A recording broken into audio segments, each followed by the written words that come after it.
Welcome back to the YouTube channel. It's your favorite village boy, Mr. Ghana, baby, right here in Namibia. Where I am, I don't even know how to pronounce it, but I definitely know that she knows where we are. Where are we now? Otjiwarongo.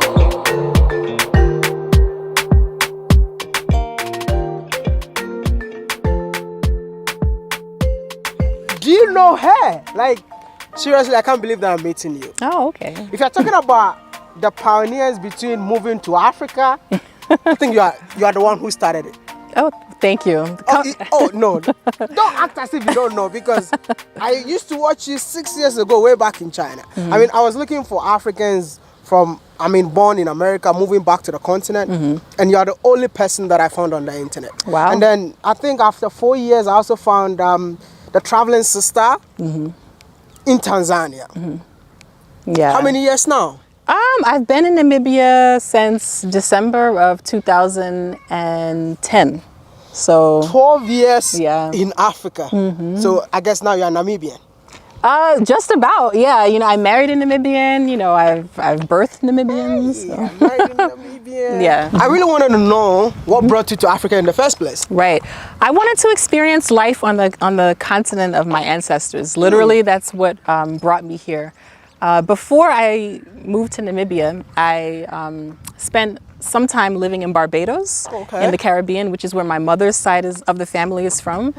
And after I came back from Barbados, like, I still had the travel bug. And so the next step up, obviously, from the Caribbean was the motherland. And so that's why I basically came here. I just have always felt a strong connection with my ancestors and always had this travel bug instinct in me. And that's how I ended up here, basically. You're born in America? Yes. Which part of America? New York. New York City, actually, is where I was born. Yeah. Why would you leave New York City and come to... She's not even staying in the capital city. Right. Because the first time that I saw you were in the north. Yeah.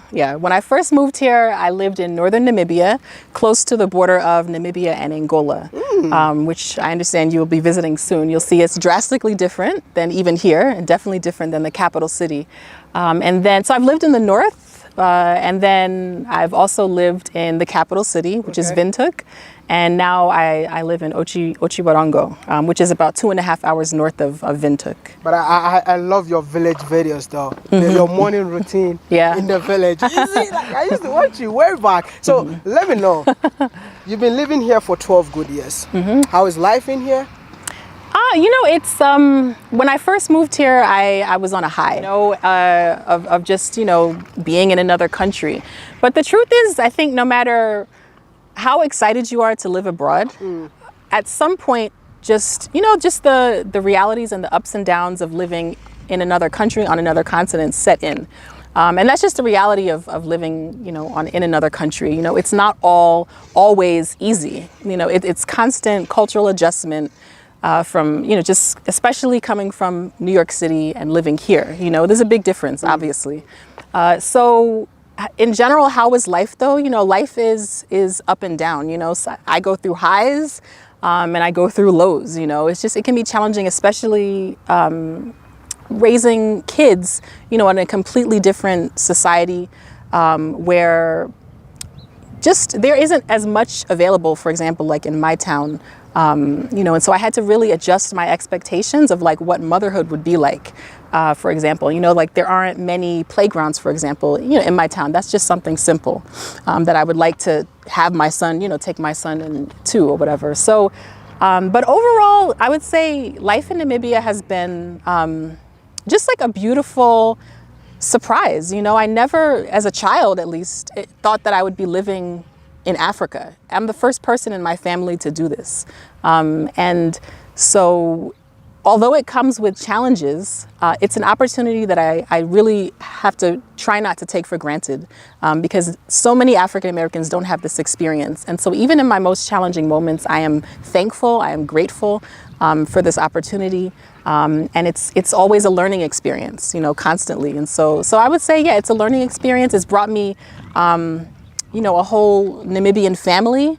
You know, my kids are Namibian, you know, African Americans, whatever you want to. I call them diaspora babies or whatever, because No, they're but mixed with so much, you know, like, yeah. They don't know that you actually married a Namibian. So Yeah, it's exactly. like I did marry a Namibian. continental African and African in a diaspora. Yeah, combining together. exactly. So I don't know, maybe it's gonna be a continental diaspora baby. Exactly. I like that. Yeah, but I just want to know, yeah, before coming to Namibia, you ever had any perception about the continent Africa that like kept on holding you back? That Right. hey, Africa, I don't think I will ever step my foot there. I mean, you ever had any perception about the continent before moving here? For the most part, no, because my mother's side of the family is from Barbados, Okay. a predominantly black country in the Caribbean. And I had spent time visiting Barbados growing up, and then I even lived there for like a year and a half. I had experience and exposure and understood that there's more to life than just America, and black countries can function, and it's not that negative stereotype of like chaos and like poverty, you know, like I mean, of course there is poverty here, but because of my experiences and ancestry in Barbados, I didn't come with many of those stereotypes, but I know that I have met many Americans that, because they didn't have the experience and the heritage that I have, come to Namibia with those kinds of negative perceptions and get their whole mind blown when they come, and it's the way it is, you know. So for me, for the most part, no. You know, I was very prepared just based off of my experiences in the Caribbean. Do you regret moving to Namibia? Definitely not. No. Is it always easy? No. But do I regret it? No. This is like I was saying, I'm the only person that I know of on both sides of my family to live on the African continent, you know. And I mean, I'm sure you've kind of heard the conversation, but I'm well aware of how many African Americans want to experience life and would love to move to Africa. And so it's a blessing, you know. And I feel like my ancestors led me here, and that's not something that I take for granted. I mean, there's so many of my ancestors, the ones that were taken from like West Africa, that would have loved to come back to Africa and never got that chance. How could I regret moving here when I have that opportunity, you know? Which means you have a message for your fellow brothers and sisters who are looking forward to move to the continent or even visit. If you have a message for them, what would that message be? My message would be, don't let the negative stereotypes prevent you from coming here. Don't let negative conversations about things like diaspora wars.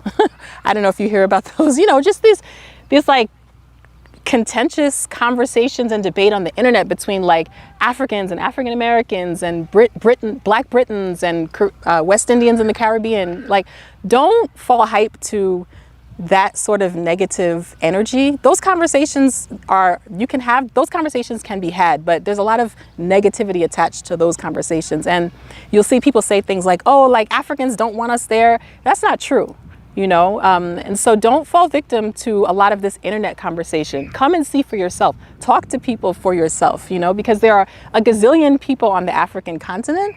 And so you can't generalize them all based off of what people are saying, you know, people are arguing about on the internet, you know, and so that's really my advice. But Just I think come. I've also been hearing this whole stereotypes that Africans don't like African Americans. I mean, vice versa. Yeah. But you've been here. You've experienced the real Africa. Yeah. People in here, how do they treat you? Right. You know, for the most part, I'm welcomed. You know, let's be real.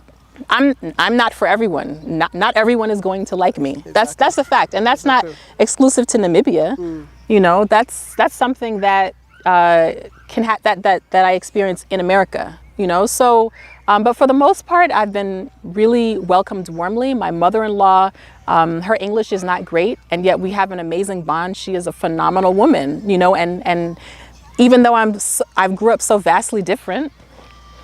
She treats me, you know, she's amazing. My husband's late grandfather, who passed away when he was 101, I found out we even have the same birthday. And I met him, and he was blind and didn't speak hardly any English, was so always considerate and conscientious of me. This, you know, this is someone in the north, in the village, you know, and we are obviously completely different, you know.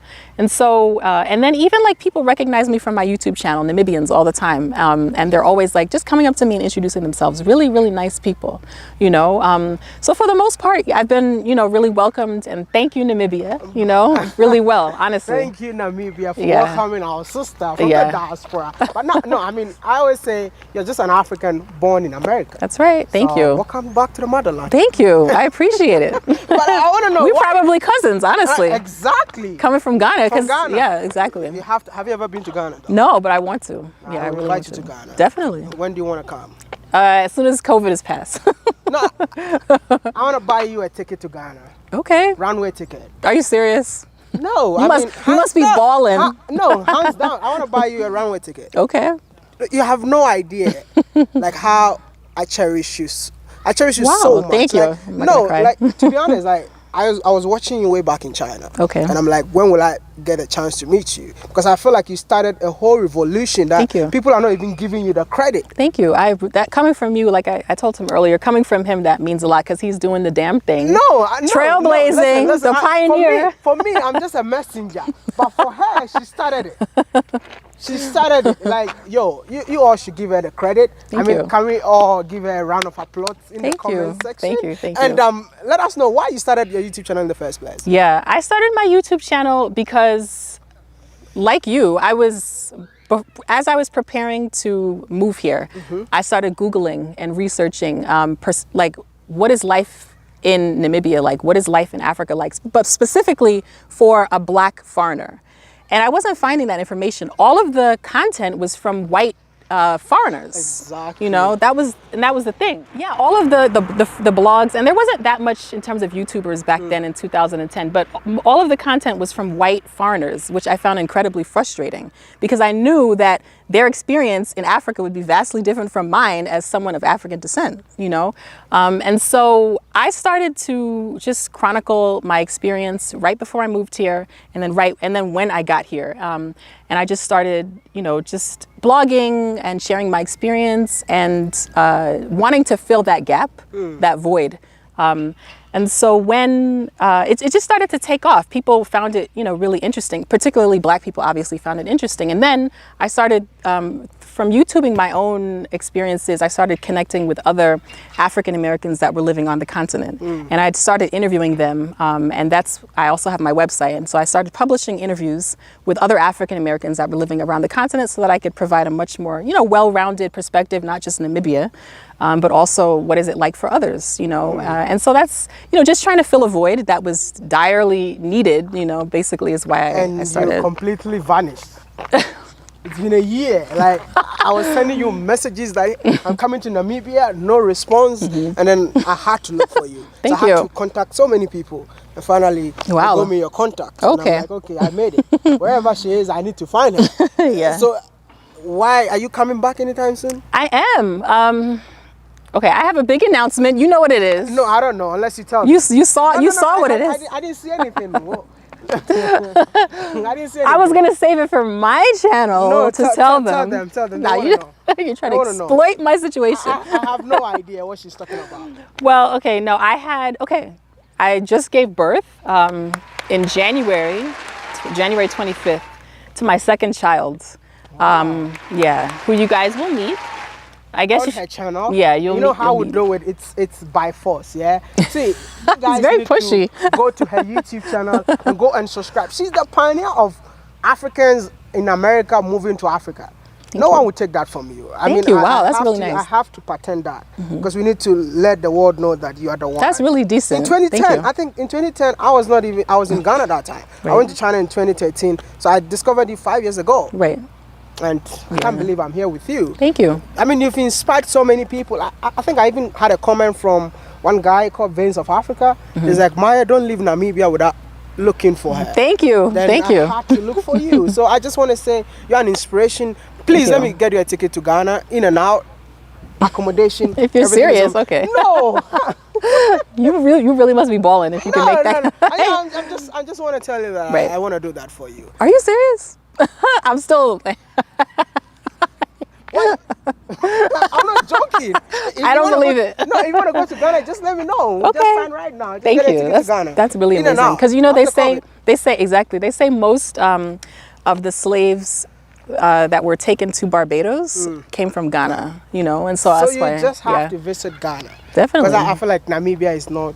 I'm sorry, it's not too Africanized, man. That's why I'm trying to go to the north. Shots fired. That's why I'm trying to go to the north to see if I'll feel like I'm in Africa, because You will, and you will, you will. That's what I'm and going to and know. you'll understand my husband. You will. Yeah. you even tell us how you met your husband, though. The school so when I first moved here, I came as a volunteer teacher, and he joined the staff about 6 months after I started teaching as like a relief teacher, and that's how we met. He was just it wasn't like he was Namibian and I was American. It was just very seamless. He gets me, I get him. There was really not a cultural adjustment. I don't know. That's what it was like. Maybe ordained by the ancestors. Because it's just. We're very similar. We both studied media, and anyway, but he's a gentleman. He's an amazing father, a very thoughtful person. His mother just really did a great job, and so we hit it off. Yeah. They got married in Namibia. I think I watched the video too. So yeah, I think you're watching this video on your screen. That's the wedding between her and the husband. I just wanna tell you that you've been amazing. Thank you. Keep on inspiring people. Please you. come back soon. And now you live in Africa. Do you believe that Africa is the future? Oh, definitely. They call it the last frontier, but I mean, you can see there's the Chinese, and there's, which is a whole nother conversation. And I mean, everything else is not everything else, but a lot of people just want to come here. The diaspora, even Africans are in the diaspora, are wanting to move back. There's just so much opportunity here. The people, overall, just very special and unique. And of course, this is, in my opinion, and what many of these historians say, the birthplace of humanity. Exactly. It starts here, it's going to end here. So. Whoa, that's Yeah. deep. Yeah. It starts here Yeah. and it ends here. Your final message to everyone watching us, and then we close. Again, like, I'm really big on uniting, on the diaspora, the African diaspora uniting, pushing aside all of those, like I said, diaspora wars and different parts of the diaspora bickering. I'm not into that. That's not my thing. And that's why, of course, I would do an interview with him. And that's why I started YouTubing, to unite the diaspora, not just for African Americans, but just to teach us about each other, or give us a platform for us to get to know each other. And so that's my biggest message, is that we have so much. Obviously, you see there's a lot of challenges that people of African descent face around the planet, around the globe. But united, we have so much power. And I think this is an example. And so that's my message, is that we really need to unite and stop, just try to avoid the bickering. We can learn about each other. We can iron out those differences in a sensitive, caring, understanding way, and so that's my message. It's just us uniting so that we can start to really overcome and help each other out around the world. You've been in Africa for so long, so definitely I know that if I give you the chance to change one thing in Africa, what will you change? There's this issue of corruption, and it's not unique to Africa. It's not unique to African countries. But what I see happening is it's leaving the majority and the masses out of fulfilling themselves and their potential, because resources are being squandered by, a wealthy elite. And that's a problem.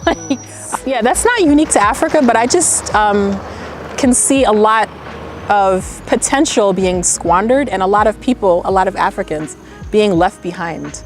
The people that need the most are being forgotten and left behind for the interests of a wealthy elite.